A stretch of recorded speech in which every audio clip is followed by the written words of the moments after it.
Hello guys, কি অবস্থা সবার? আশা করি সবাই ভালো মতো প্র্যাকটিস করতেছে। সো আজকে আমরা দেখব কিভাবে লিনাক্স শেল প্রোগ্রামিংয়ে ইউজার ইনপুট নিতে হয়। সো দেখা যাক।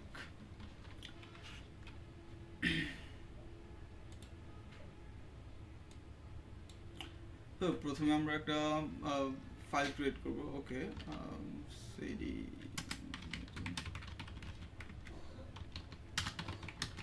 আচ্ছা, আমরা এখন স্টাডি ফোল্ডারে আছি। তো এখানে আমরা একটা ফাইল ক্রিয়েট করব, vim user input.sh। sh হচ্ছে আমাদের শেলের ফাইল এক্সটেনশন। সো আমরা এখন লিখি bin bash।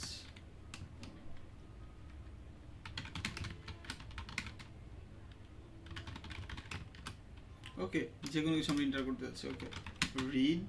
অ্যাকচুয়ালি রিড দিয়ে তারপর আমরা যেটা লিখবো সেটা হচ্ছে আমাদের ভ্যারিয়েবল এন। সো এন একটা ভ্যারিয়েবল নিলাম, আর রিড এটা হচ্ছে রিড করবে। এখন আমরা যদি এন এর মধ্যে যেটা আমরা রিড করতেছি সেটা আমরা প্রিন্ট করতে চাইলে ইকো $সাইন দিয়ে এন দিতে হবে। তাহলে হচ্ছে আমাদের এনে যে ভ্যালুটা আছে সেই ভ্যালুটা আমাদের প্রিন্ট করে দেখাবে।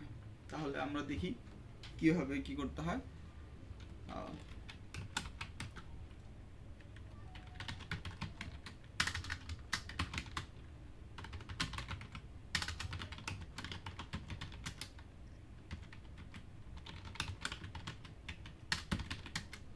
ওকে, আমাদের এখানে কি বলছে স্যার? ইন্টার এনিথিং, হ্যাঁ, যে কোনো কিছু। ওকে, লিখি যে কোনো কিছু। আমি একটা নাম্বার দিলাম। সো আমাকে সেই নাম্বারটাই প্রিন্ট করে দেখাচ্ছে। আচ্ছা, আমি যদি এখন দিতে চাই একটা নাম লিখবো। আচ্ছা, আবার নিচ্ছি ইয়াকুব। আমি আমার নামটা লিখলাম। সো সেক্ষেত্রে এখন কি দেখাবে? আমার নামটাই দেখাবে।